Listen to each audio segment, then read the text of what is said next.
Hello out there. Welcome to Pcgtv Sports Time with Jerome. My name is Jerome Ochri. Last week, we started a conversation on the sporting issues for 2025, and the takeoff was on Ghana's sports ministry, which now is known as Sports and Recreation Ministry. It used to be Youth and Sports Ministry, but now President Mahama, in his thinking, in his wisdom, believes that the youth should be taken somewhere with empowerment and development so that attention can be paid to the youth. And sports too will have recreation attached to it, and we have all hailed it. But there are issues. And today, on the second part of this show with my guest, we're going to look at the issues as we did from last week. We'll go for a short break. When we come back, I'll introduce my guest. You already know him, but then formally I'll introduce him and the show continues.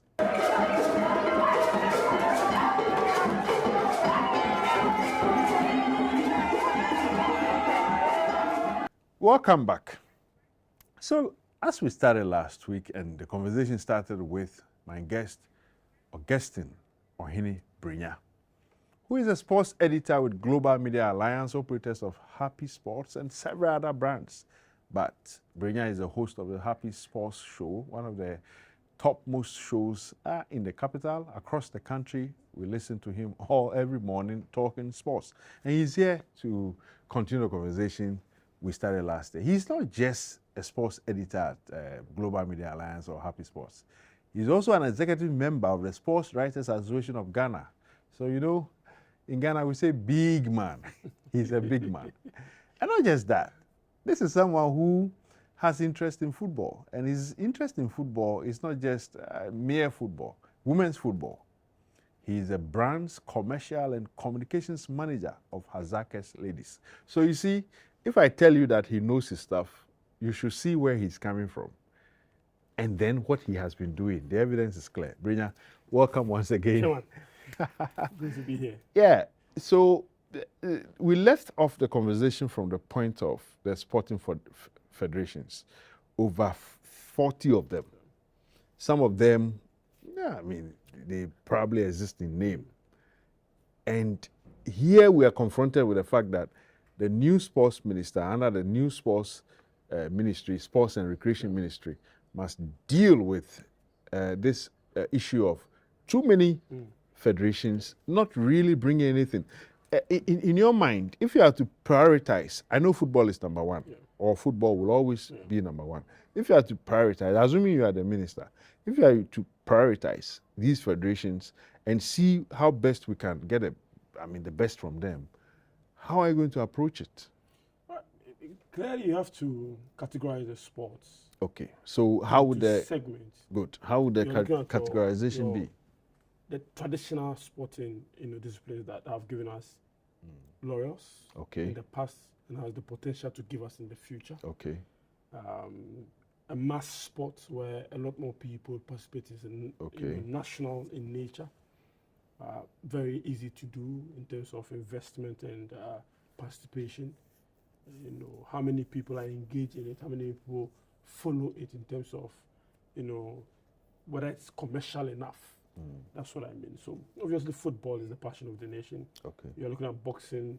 The last time I checked, we have close to 9 former world champions. 9 of them. But that's impressive, isn't it? Absolutely. Yeah, and one of them, Azuma Nelson, being a Hall of Famer. A Hall of Famer. Yeah. And even if you come to other sporting disciplines, other sporting competitions like the Olympic Games, boxing has given us close to 4. Yeah. Medals compared to 1 from football. We have 5 medals in all. So there's no question that boxing actually rival football. Maybe not number 1, but then... Absolutely. Yeah. Maybe you're looking at the value chain and the commercial interest and the marketing bit of football is much more than boxing and people who participate in it. For instance, you have Michael Essien becoming a millionaire through football, in terms of the return, football is much more of a professional sport.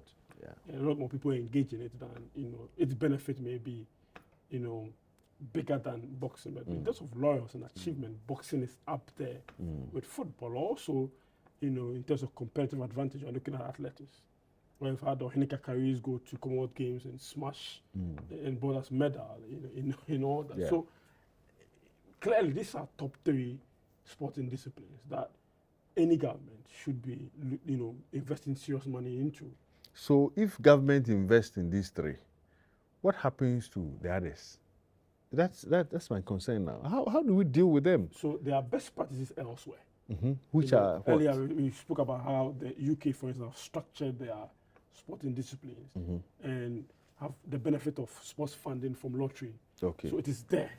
Okay. Whether you are, a lesser known sport or not. Whether you are fencing or badminton or there are criteria you need to meet before you access funding. So you are proposing that in terms of dealing with these federations and making them relevant to whatever they are, whatever cause they are committed to, we should set a certain criteria. I mean, make it clear that very clear these are requirements you must meet before you can earn something. Absolutely. And you think that will work? It must work. We need a minister who is also firm, who is strong, because you cannot scrap them off, because the Constitution of the Republic guarantees them the freedom of association. So you can't stop them from doing that. But especially when they have been registered already. Registered already. There's absolutely nothing you can do. But if the establishment of the sporting disciplines, the primary aim is only to travel, that becomes a problem. Yeah. The primary aim is to please just a group of people. It becomes a problem. What you are doing, is it going to benefit the country? What is the aim? What is the end goal for establishing this, sporting discipline?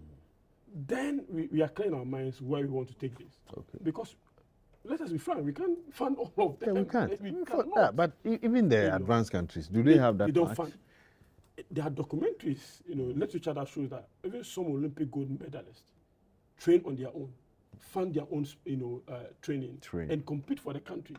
There's literature to show that. So it is not, no country is, rich enough to fund every sporting discipline, because you may not be able to, because they are weightier matters. Yes. In security, in energy, health, in education, health, and transport, and the rest. We saw the new president and his first 3 engagements. It's on, energy. He's made the independent power producers, because there are energy issues. He's gone to Boku. There are security issues. He's nominated 3 people: finance, economic. So we are in a peculiar situation that we must be creative in resolving some of our problems. Some of them clearly are recreation, and their purpose should be recreation, and some should be categorized in the category of competitive sport, based on our history, based on our physique as West Africans, and where our strength lies, and whether indeed we can compete at the highest level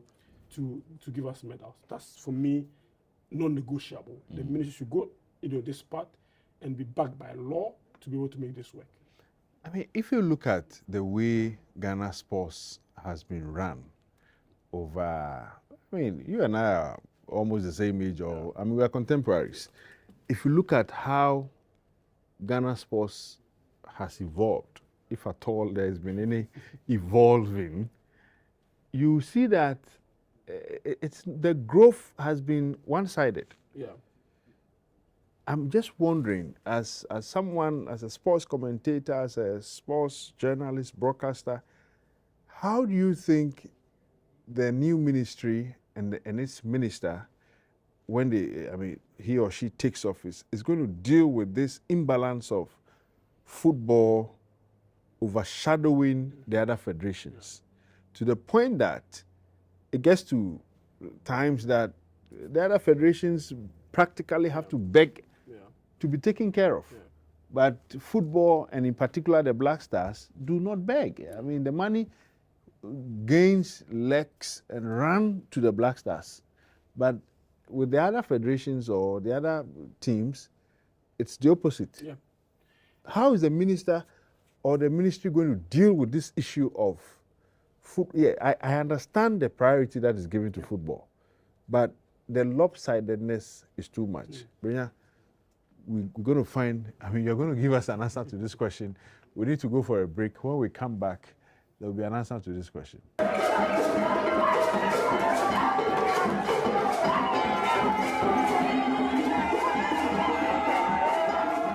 Welcome back. So before the break, I was trying to put a question to Brenya about, I call it lopsidedness, because there are, as we have learned, over 40 sporting federations, including football. But football appears to have all the attention most of the times. And the other federation guys, they're always talking. The minister will have to deal with this. Yeah. The ministry will have to deal with this. And I think it's among the problems, the top problems facing the sports industry, that football has a lot of attention. But then even football itself has not even developed any better. How would the minister deal with least financing coming from government, I mean central government, yet in the midst of that least financing, football takes about 90%. Yeah. How is he going to deal with that? I mean, you mentioned a point about certain requirements for the other federations to meet.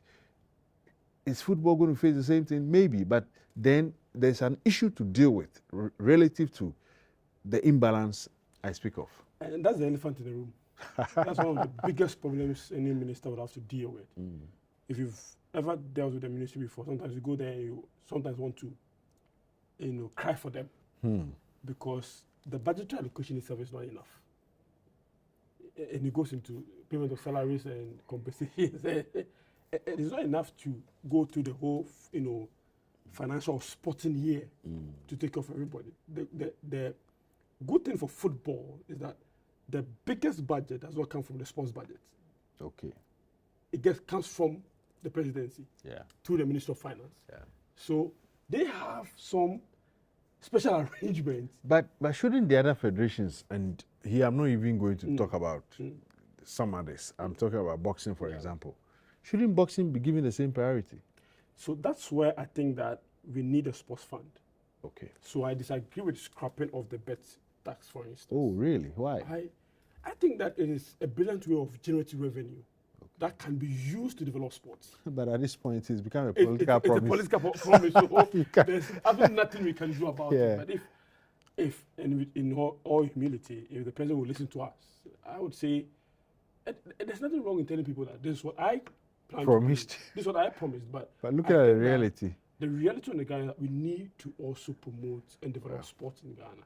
The money we have may not be enough to solve our energy problems and also go into developing sports. We've always been told that the revenues we generate in Ghana is always not enough because our budget and expenditure far outweighs what we are able to generate in terms of taxation and all the revenues we get in. So if we find a smart way of generating some resources, I'm told 50 million or so a month or something like that comes in from betting tax, that can go into football or sports fund that these sporting disciplines can easily assess based on meeting criteria and based on competing at international level. That.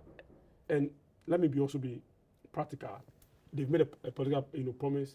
The Minister of Finance have gone to a vetting committee. He's promised us that indeed in the next budget is going to be announced that the bet tax is no more. But they need to also find creative ways. When we talk about betting tax, idea is the sport betting on platforms, but casino betting is part of it. Okay. Gaming, the NLA, and all those are part of it. So maybe it should be rebranded, more detailed in terms of getting revenue from gaming to help develop sports. Because that's what the UK have done. Yeah. Their sports fund is mainly from the lottery, project, where they have a percentage that goes into sports funding.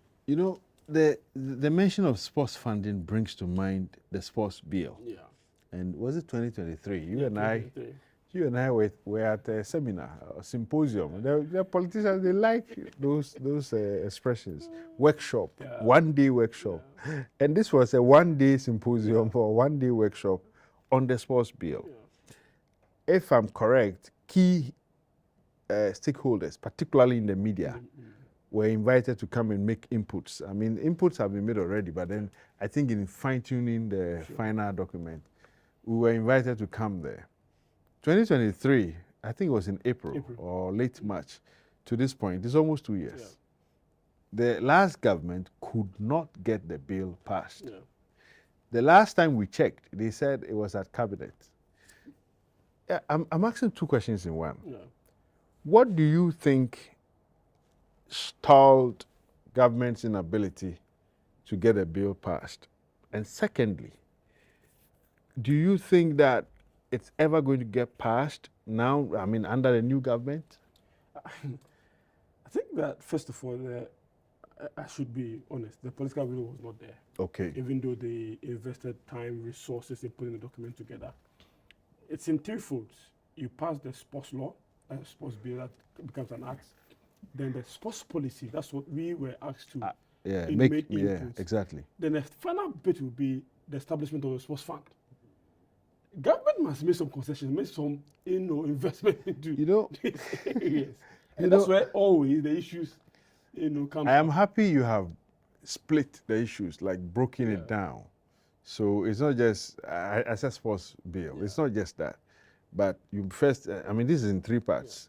And the last part is where the issues really. And the question is, if they had not even gotten the signing done, absolutely, how can we go through the three phases and reach the last point, which is the critical point?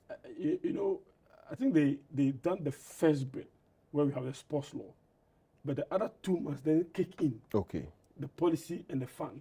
Okay. So the difficulty really is that you cannot just pass the policy and not commit funding into having the of course. And have the mechanics. How is it going to work? Of generate revenue into the fund.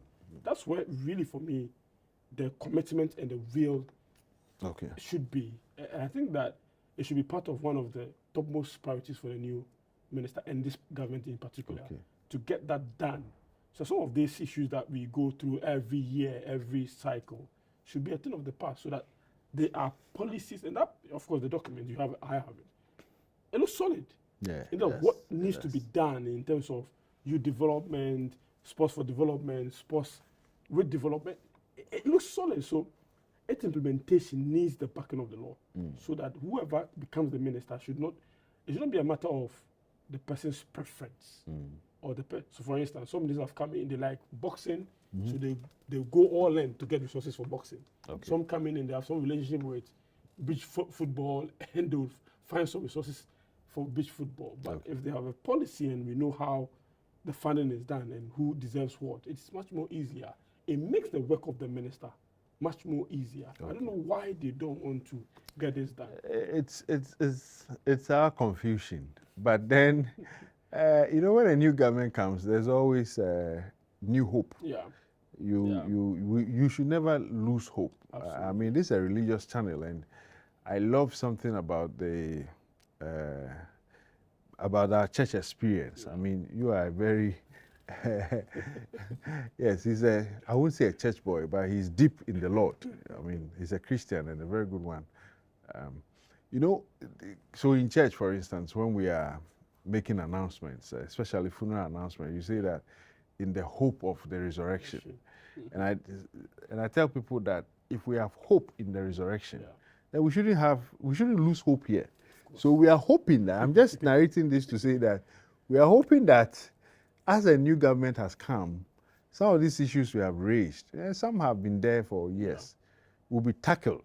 So, for instance, I think one of the big things the Sports and Recreation Ministry under President Mahama can do will be to get this sports bill passed. I mean, passed completely, and then implemented as expected. That would be a good achievement. We need to build on that. We'll go for a short break. When we come back, I'm going to take Brenya's take on something very important related to sports development. And I know it will feature in 2025, whether we like it or not.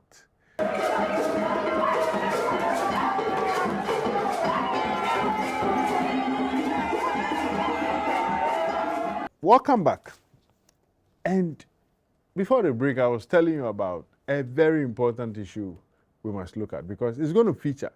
When a sports minister comes, I'm sure it is something that at his vetting, or whether the vetting has been done, whatever is going to happen, this is an issue no one in sports can run away from. And I'm talking about infrastructure and its maintenance. The NDC promised some infrastructure. I mean, they said that they were going to build stadiums. I don't believe it's necessary. I don't believe they have the funds to do it. And I'm saying it's not necessary, not because I don't want them to do it. If they can find the funds to do it, so be it. But critical and of critical importance is the maintenance of the already existing infrastructure. Yeah. A SIPON, I mean, we're told once that it was under renovation. It wasn't under renovation. I've told you that on this channel we tell the truth. A SIPON wasn't under renovation because people went there and came back to say that, look, the stadium that you say is under 90% complete in terms of renovation was not anywhere close to even 1%. Number two, the previous government did well by putting up some infrastructure. So we can speak of the renovation of the Legon Stadium, for example. I think it was fantastic that they got it done. We can talk of Boteman. Yeah. They put up something so that we could have the Africa Games. And in fact, if you look at political history in the Fourth Republic, I think the previous government, the NPP party, has done well in terms of providing sports infrastructure. Yeah. You know, NDC, I mean, truth be told, also got us the Cape Coast Stadium under Professor Mills. The point, however, remains that while the governments, various governments have done well in providing the infrastructure, the same governments, in terms of maintenance, they go to sleep. Yeah. How should the sports minister, the new sports minister, deal with issues of infrastructure? Because whether Black Stars will qualify for the AFCON or not, whether we go to the World Cup or not, we must play on the field. And you know that a couple of months ago, it took the grace of God to get us somewhere to play. Otherwise, we have gone outside to play. Absolutely. Maintenance of this of sports infrastructure. What should be the approach? About 4 years ago, the audit service did an audit of all sporting infrastructure in Ghana and realized that there was no maintenance manual. That's incredible. And they did a very fine job and wrote some damning reports. Maybe one of you have to share the report. Yeah, you have to. I've never heard of this. And everybody was shocked. No maintenance manual for any of our stadiums. So they actually had to recommend to the ministry that they have to go to the contractors that built the facilities to request for a maintenance manual. I see. And that should guide us in our maintenance culture. I see. That is one. Two is that because we do not pay particular attention to, or either pay attention to, or we do not appoint people who have expertise in these areas, they gloss over simple things that become big problems in future. Yeah. So every time I go to the NSA, for example, I tell them that you guys allow one CD problem to become a $1 million problem, where you do not have $1 million to fix that problem. You don't even have 1 million CDs. If you have fixed it earlier, this will not happen. I like that. I like that analogy. This will not happen. And sometimes some of these things are, you go to the stadium and you see them. They are very basic. For instance, recently I was at the Lagos Sports Stadium. And that net that they use for the pole vault and all that, the bars were breaking. When I went there 2 months ago, it was 1. When I went there 4 weeks ago, it was 4. So by the time I called the sports directorate. If you go there by March, everything will be completely down. Completely down. So I called the sports director. I have a friend in there. I said, look, this is what I realized 2 months ago. This is what I am seeing today. What are you guys doing about it? And Jerome, the reaction I got, I was surprised. What did he say? It was no one cares. But I'm surprised because this is Legon. Jerome, I mean, you have to go there one of these days. I think it's a Ghanaian problem. So I will be surprised to learn that the UG Stadium doesn't have a maintenance manual. So I don't know if I should put this. Anytime I go there, I see more security men than even cleaners. That's a good observation. We went there for the West African circuit for Ghana Athletics. I took pictures of the washroom. This is about a month after the African Games. And all the washrooms were in a mess. I saw it. Yeah, I think I saw it. I did a full editorial on that. Yeah, I saw it. And so this is who we are. We wait till the problems become so big that we can't resolve. Just like the situation. Now the Tamale Sports Stadium, the Ali Muhammad Stadium, the roof is leaking. Yeah. You won't fix it until one day the whole roof comes down. Yeah. Then it becomes a national disaster, a national conversation. So for me, I think that, I mean, of course, conversations have come in. We should privatize the facility. People have said the idea. I'm saying that whether we privatize or not, somebody must take responsibility. Yeah. We must appoint people that's the whose point. preoccupation is to make the facilities run properly. That's the point, because how do you see, viewers, if you have taken a look, and Brenya is one of those guys who have had time to trek all the sporting facilities in this country. We are talking. I remember on your show you did some work on the National Youth Centers. Yeah. Nationwide. They were collecting information, pictures, video, in fact, live reports on the state of affairs relative to the youth centers. And some of them were an eyesore. I mean, it was depressing to see the state of facilities that we've pumped millions of Ghana cedis into it. And like he said, sometimes the problem is a one city problem, and we'll leave it to become a $1 billion problem. I'll say $1 billion because we make it look like it is not doable. Yeah. How? And I come back to the question. So the minister should do what? So first of all, the government must accept that there are challenges in terms of funding.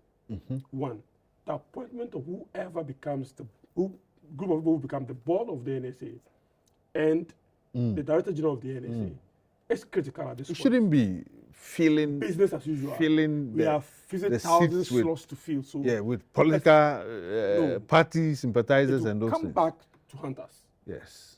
We need qualified people to run these facilities. Again, out of the 10 regional youth resource centers, they've commissioned about 3 of them. By now, I'm sure they are also relapsing into and Dunkwa. I mean, the Lubu one is that we need to complete. Some of them are 90% complete. Some of them are at 80% complete. That will take. I know the government, for instance, will want to investigate what really happened, how much has gone in there. Of course, I am 100% for it. Yeah. 100%. They have to. They have to really go in there and do some serious work in there. But at the end of the day, they must commit some resources to finish it up. So first of all, having a maintenance manual is important. Having some seed capital as maintenance is important, because having a facility like Accra Sports Stadium is huge. The current arrangement of having teams play in there so that, based on the law, some percentage come to the NSA for its maintenance will not work. Yeah, it won't work. It won't work because now very few people got games in Ghana now, so it won't work. So the government must find some money set aside for just the maintenance of the pitch and the entire facility. If you don't do that and you want to rely on 10% or 15% from gate proceeds, that may not be enough to maintain the facility. Even has Kotoko matches, nobody watches them Absolutely. now. The last time was 90,000 VAT for them, maybe 40,000 for the NSA. But that is not enough to maintain the entire facility. The last time I watched Has Kotoko in Accra, even Frigate, people didn't come. We struggled to fill the Accra Sports Stadium. We struggled to fill it. So based on this, the government must set aside some funding to maintain the facility. Other than that, we'll go back and come back next year and have the same conversation. I wish we had more time to continue this conversation, but like I said, we have just started. This is just to look into the year, from the fact that as we shoot this show, no sports minister, but we have sports and recreation ministry. So we are just looking at the issues. Unfortunately, this is where we have to end, but Brenya has made 3 solid points on how we should approach this maintenance issue. And I like it so much.